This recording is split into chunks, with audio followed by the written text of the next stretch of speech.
We no afraid, we no see no one where we afraid of. We no afraid, we no see no one where we afraid of. Yeah, this is Everton Blender, and it's all about the young police from Jamaica, seeing Young Police Channel. Big up yourself, Everton Blender said that. We no afraid, we no see no one where we afraid of. Blessed love, Rastafari. Yes, welcome to the Jamaica Young Police Channel. To our loyal viewers, subscribers and Patreon member.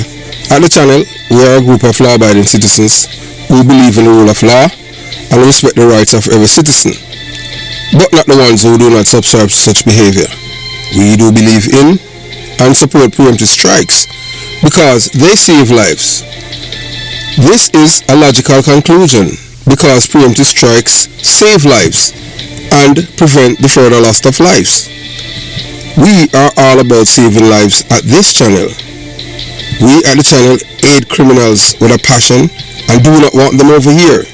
We do not want your views, your subscriptions, your likes or your comments. Please go elsewhere where the red carpet is waiting for you.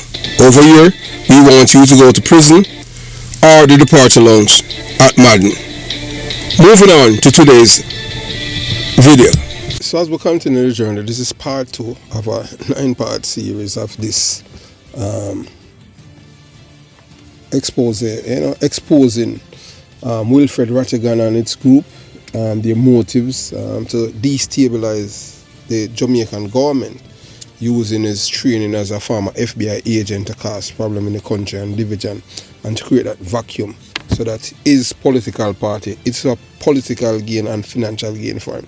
So you watch, you listen and you decide. This is part 2 of a 9-part series in Spanish Town.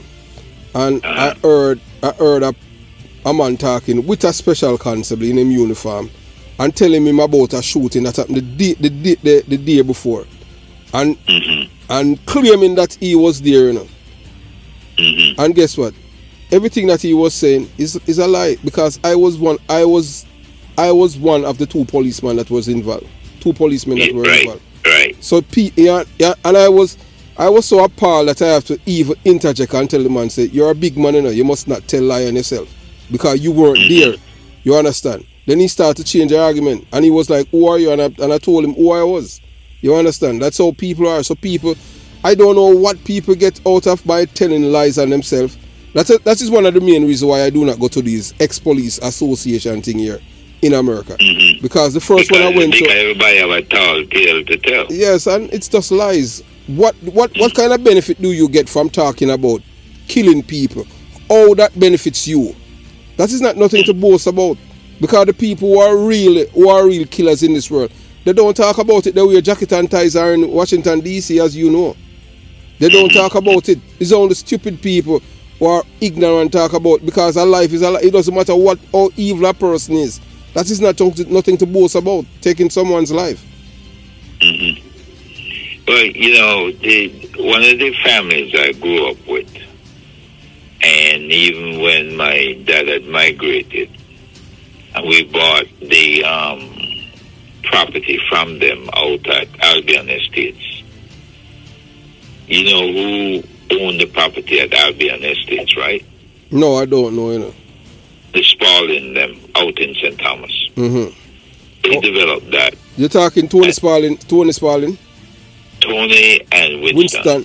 Yes, both of them and are. It was Winston who I'd gotten into some trouble. Winston taught me into, hey, you know, you need to not get yourself involved anymore, and you need to go ahead, and your parents want you up there in Brooklyn, you need to go ahead and go up to Brooklyn, right?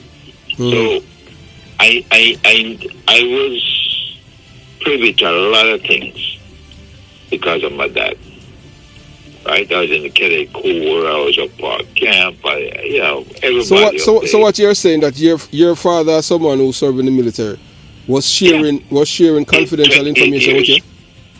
Yeah. So, but that is not ethics, man. For your father to be sharing confidential things about the Jamaica, what's happening in Jamaica. And he don't share it with me, you know. When his people come to the house, I always make sure I was nearby when the man started drinking them liquor and talk. Oh, you're talking the truth, the thing that people speak the truth. Yeah, you overhear the conversations. Oh, right? okay. You know, I mean, we saw politicians come to the house, Max Carey and a couple of the others, them, and we were there in Barbican near Dulwich Drive. I used to run into Michael and his brother at the Texaco station out there at Grand Spring all the time. And he knew us because we used to walk to church down to Holy Cross, and we used to cut through Drumbler. And sometimes they give us a ride down. And then up on the other side, J.P. Giles and Robin Giles, we were at St. George's College together. So you have PNP down to the south, and you have the GLP up to the north that knew the family. And we had a 1 acre piece of land right there, 119 Barbican Road. And, you know, every time you turn around, there was, since I leave, there's been violence at that yard, to where they call it 119. Policemen live in the yard, and couple of detectives from Constance Spring. I knew them. I talked to them on the phone when stuff happened down there, and they tell me what happened. Their cousin get shot dead in the yard. You know, so it's not like we were from the privileged side of Barbican. We were right there near Grand Spring. You had the Nelson, then you had the Taylors, then you had the Reeds, and then you have the McLeans. So I can, you know, them four families had compounds all the way down to the end. And that's a lane that separated us from the upper crust areas that are going up, you know, Barbican Road. And, you know, when you grow up in that environment, and we played football there, and we played football up at Shortwood. And I knew all the big name people them. St. George's College, and, you know, I knew all of them guys that come out of them uptown homes, and some of the guys them come out at Trenchtown and all them other places that came to George's as well, because I played football. I was in Jamaica under 15, then under 19. Played for Constance Spring, Golden Aces, played Swallowfield, then City Williams, and played when Golden Aces made Division 1, Major League, they call it then. Right? So I could go anywhere because they knew me as a footballer. Played in Tivoli, played Trenchtown, Railway. I brought Frank Brown up to play for Golden Aces when we made Division 1. I've unified a lot of people, a lot of community work, development work, even after I left the island. Right? I'm the guy that brought the Project Star program down to Jamaica. Because I knew using sports, we would do community building. And we could get the private sector, put money into it, could get the police department and the military, provide some of their best people as trainers with the trainer program. Train them to as soccer coaches, footballer, whatever you want to call it. All kinds of stuff, man. Cricket, you know, basketball.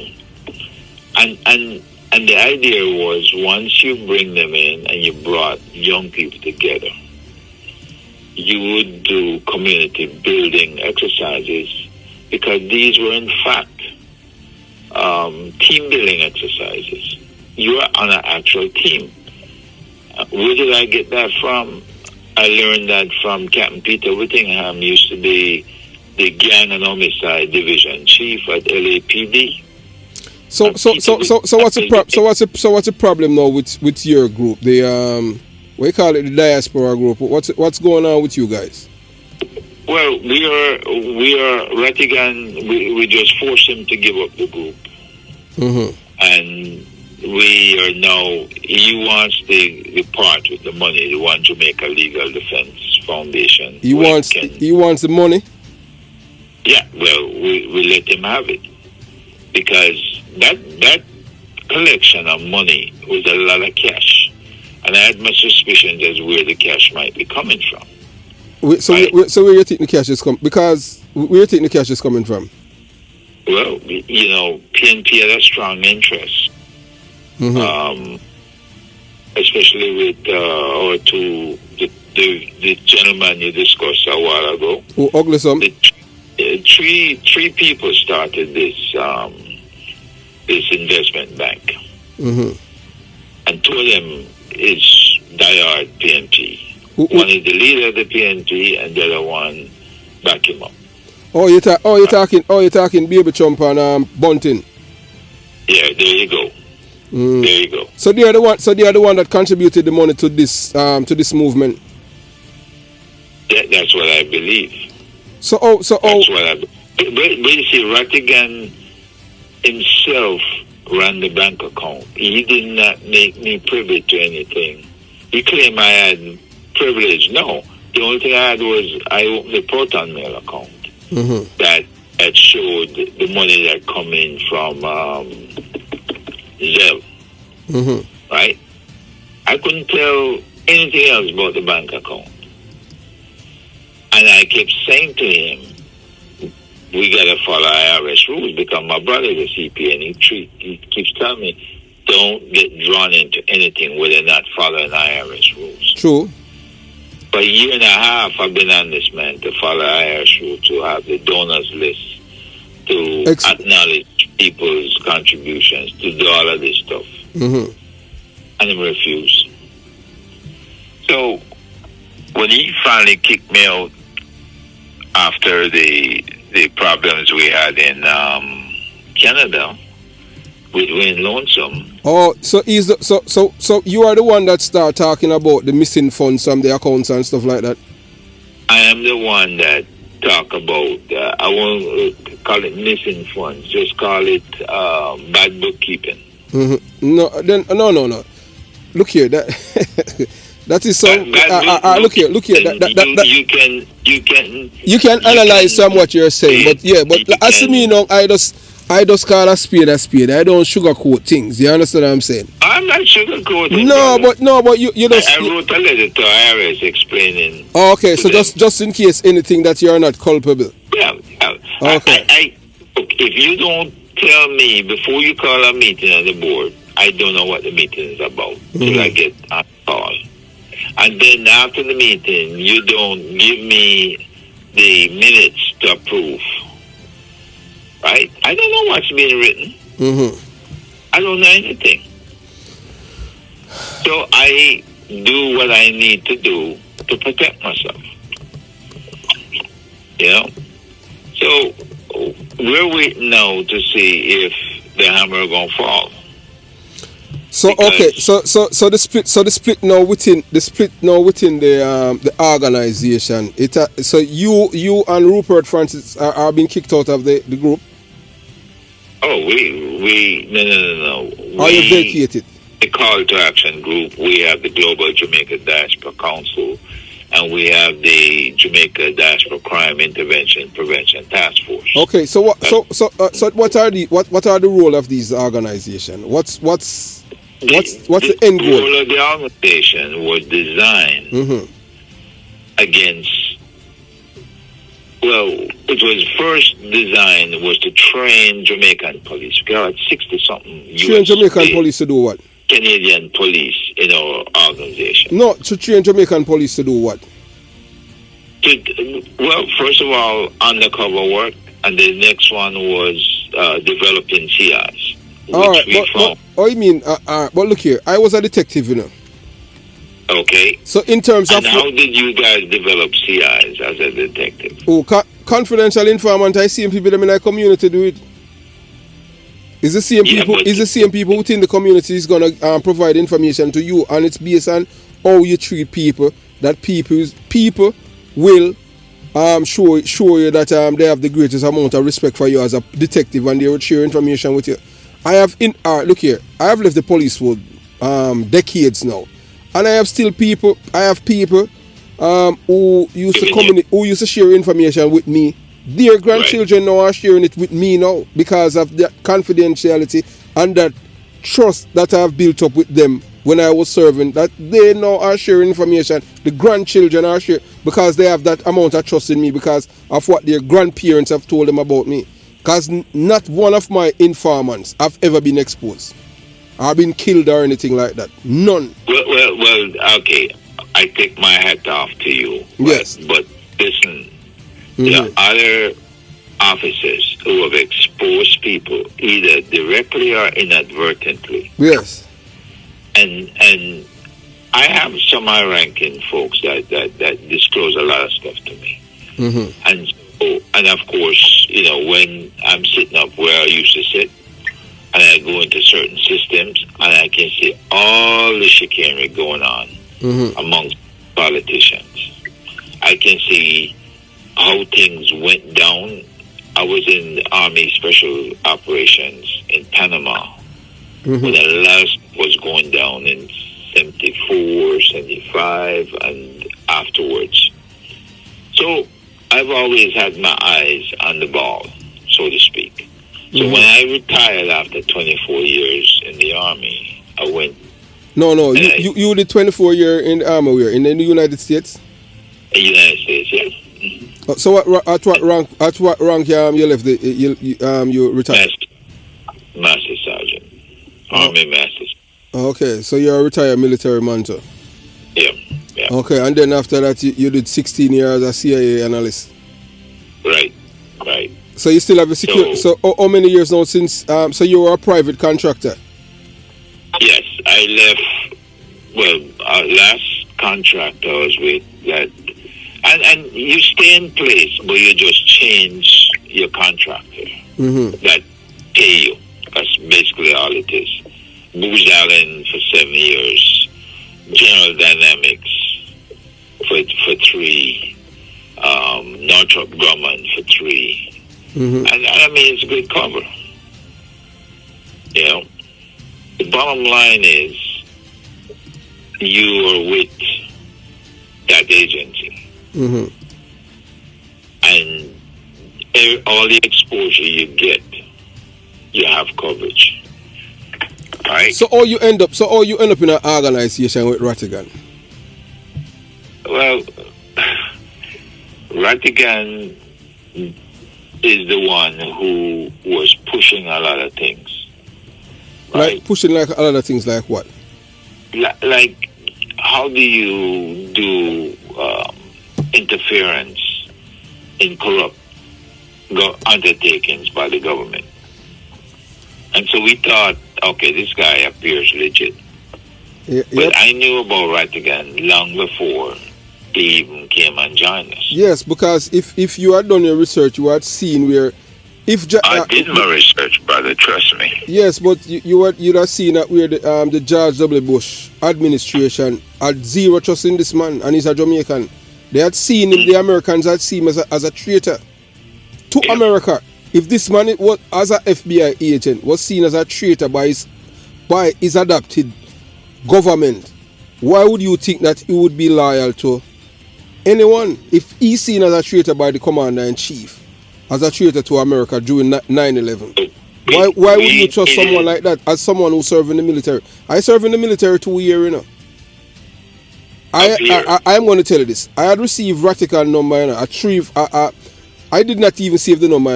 A woman sent me his number to call him. I told her I'm not going to call him because I have listened to this man.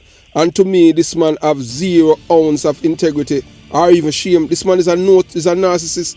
The man is a notorious liar. This man have nothing good to offer to Jamaican people. This man is I see him as a scammer. Well, look, I was not going to just arbitrarily go ahead and start saying things because I knew of his case. Yes. I knew of him winning and then the various appeals. Mm-hmm. And I knew what they thought of him, where I worked, right? Then if you know, if you know all of this, why you get involved with him then? I would stay far from him, because after 9/11, everyone in America, you coalesce with the American government. You don't side with the enemy against America. Whether you believe in American foreign policy or not, you're working for them. Yeah, but the fact is this: when we went to Jamaica and did our briefing, Dr. Francis introduced me to him down there as a guy who had applied to be police commissioner. Okay, and I have seen where it said that Dr. Francis have nothing to do with it. You know who is behind it, why he did not get appointed. It was the same Peter Bunting, because they used the same audacity from the 9/11 thing, from the same thing with the Saudi Arabia incident, and they said they can't trust him, because if he had betrayed the American government, then they can't trust him down there in Jamaica. So when he's pointing finger to Dr. Rupert Francis, this man is a real dummy. It was CM Peter Bunting, the CM PMP, they said they can't trust him either. Because Peter has a lot of connections, even with the agency. Yes, they said they can't trust him. Mm-hmm. Yeah, I'm aware, brother. Like I say, the events that allowed us to coalesce was the Jamaican Diaspora Crime Intervention Prevention Task Force. Yes, but that's what I'm asking. What was the core principle behind this thing? To change the detective core principle to do was what? That in order to do intervention and prevention of crime in Jamaica, we had to look at the training that the police had. We had to look at the various departments, from MOCA to what the other one, the Fitzbailey group there. And we looked at them, and we looked at how they trained and how they were prepared to do their jobs. We knew that you had to have compartmentation, which was completely broken down in the JCF. We tried to I brought in an expert, the guy who takes care of DOJ. Which expert is that? A guy who retired as major and has his own multi-million-dollar cybersecurity firm now. Who's that? You talk Mark Shields? No man. This guy put Mark Shields to shame. This guy is Chris Beckford. Mm-hmm. He's a Jamaican. And so Chris and I went down there and we briefed Anderson and the rest of the security team, and we told them about enterprise architecture. We said we can set up the enterprise architecture not just within the JCF or the National Security Ministry. We could do it for the entire government. Okay, so before you go any further, so this enterprise architecture, this is a private entity, right? No. Enterprise architecture is the means. It's your means of communicating. Yes, I know, but I'm talking about you guys coming in with it. If it's gonna be I'm not talking about the enterprise architecture per se. I'm talking about the person who's gonna run this thing. If you guys are coming in as a private entity. But put it this way, they were talking to Northrop. Not Northrop. They were talking to other big one, Lockheed Martin. Yeah, that's why I'm asking. So this is a private. We're not talking about the enterprise. It is a private because government don't have the facilitation. So hold on. So this is lobbying the Jamaican government to make money. No. When you let me ask it. So you're saying, hold on. So let me ask it. So Lockheed Martin is going to do this for free? No, Lockheed Martin. Then that's why I'm asking 30 if it's to 40 million. Lockheed Martin as well as Microsoft. So that's why I'm asking if they're going to do it for free. No, so that's why I'm asking then I lobby the government to make money. I can send you the white paper that we did. We did it on at the request of the CIO at the Ministry of MSET, Ministry of Science, Energy, Technology. Yeah, but right? That Canadian guy that brought in, the man is an engineer. Him know a little bit about the architecture, but he didn't know exactly what to do. Yeah, but I am not talking about that, but I'm talking about for them to lobby in the government is to make money. Because it's not free. Listen, when you take a project that is valued by the big boys at 30 to 40 million US dollars or more, and you tell the government that you will set it up for them for 500,000 US dollars, and you will ensure that everything is functioning the way they want it to function. Yeah, then they are lobbying the government to make money. So it's This is that 500,000 US dollars is not money making in this enterprise architecture business. It is setting it up and having the government themselves manage it. We offer them a security operations center. We offer them a fusion center in Cornwall, Middlesex, and Surrey. But it's still whether or not if it's not, it's lobbying the government to make money. No matter how small it is, it's still to make money. Chris Bedford have 20 and 30 and $40 million projects. Yes, so that's what I'm saying. So in Jamaica, $500,000. He needed that for the equipment that was needed. Right? You understand what I'm trying to tell you now? Yes, I understand what you're saying. They brought in all the equipment, all the training, right? And because we know Jamaican folks are smart when it comes to cyber. We know there are lots of unemployed computer science people out of UWI and UTech. And the other one in Mandeville, NCU. We're going to resolve that problem for them, putting everybody to work. Right? So we were prepared to do the entire architecture system throughout the whole island. And then the police, the military would have had methodologies of communicating with the cyber encryption that they needed, right? To where not even the U.S. government could unscramble that thing. No, look here. Look here. You know what? Keep in mind the guy that's look here. Hold on. Look here. Look here, you and I know that is not even realistic, because there's no system in the world that the American cannot infiltrate, and you and I know that. You understand what I'm saying? So to say that the Americans are going to supply things to Jamaica and them cannot infiltrate it. Only a dummy would have believed something like that. You understand what I'm saying? Yeah.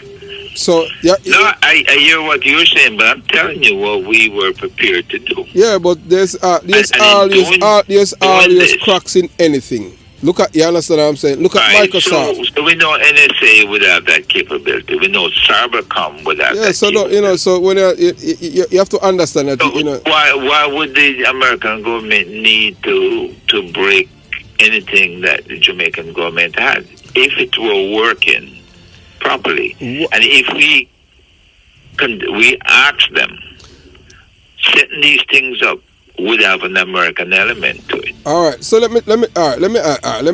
You talk about with the police. All right. The police force itself, Police as well as the army. Well, I am speaking from my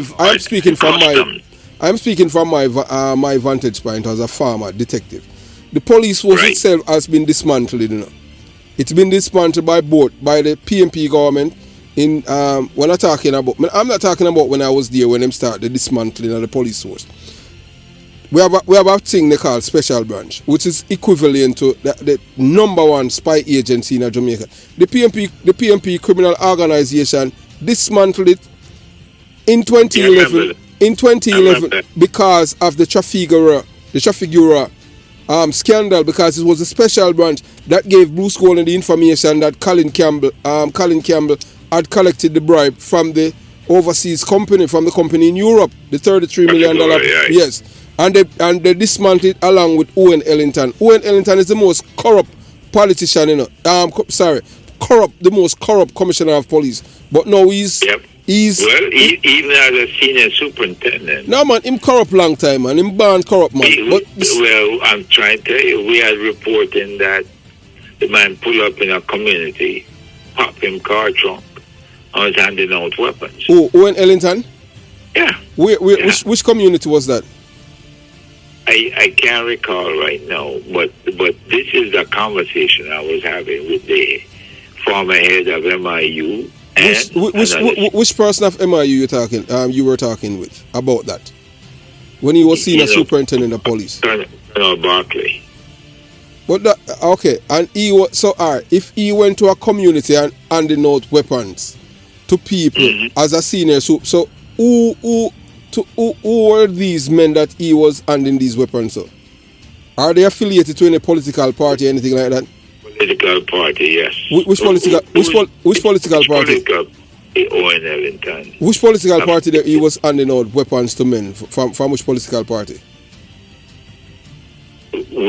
Listen, I cannot recall. No man, a two political party of Jamaica, you have PNP and Labour, right? Which one of them he was issuing firearms to? It appears it was with the PNP at the time. Okay, alright. I know what you're talking about, and that information is not true. I look here, I am not defending you. I don't like Owen Ellington. I'm a corrupt, you know. I am telling you, the information is that I am going to tell you from, because I was serving in the police force then. It was his brother-in-law. There was a senior superintendent there that was a part of the conversation. So when him and the colonel was reminiscing about all the police officers that hand out weapons. I've come to the end of part 2 of this 9-part series, exposing Wilfred Ratigan and his clique. Their motive is to destabilize Jamaica. Yes, destabilize the Jamaican government and exploiting the diaspora for personal and political gain. Yeah, so this revelation about his tactics, it's really damning. So these protests are not about genuine change or improving life. They are carefully orchestrated campaign designed to weaken Jamaica's leadership, manipulate its people, and sow division. So this man is not for the Jamaican people. He is an enemy of the Jamaican people, as I've stated before. So now that the chicken come to roost, so we have to let you, the Jamaican people, you watch, you listen, and you decide. So part 3 of 9 will be coming up shortly, same time. As we said, if you want to see the entire thing, all you have to do is subscribe to Patreon, and you'll be able to see the video, listen to the video in its entirety, and you'll hear it for yourself. So you have yourself a beautiful day. Jamaica Young Police Channel out.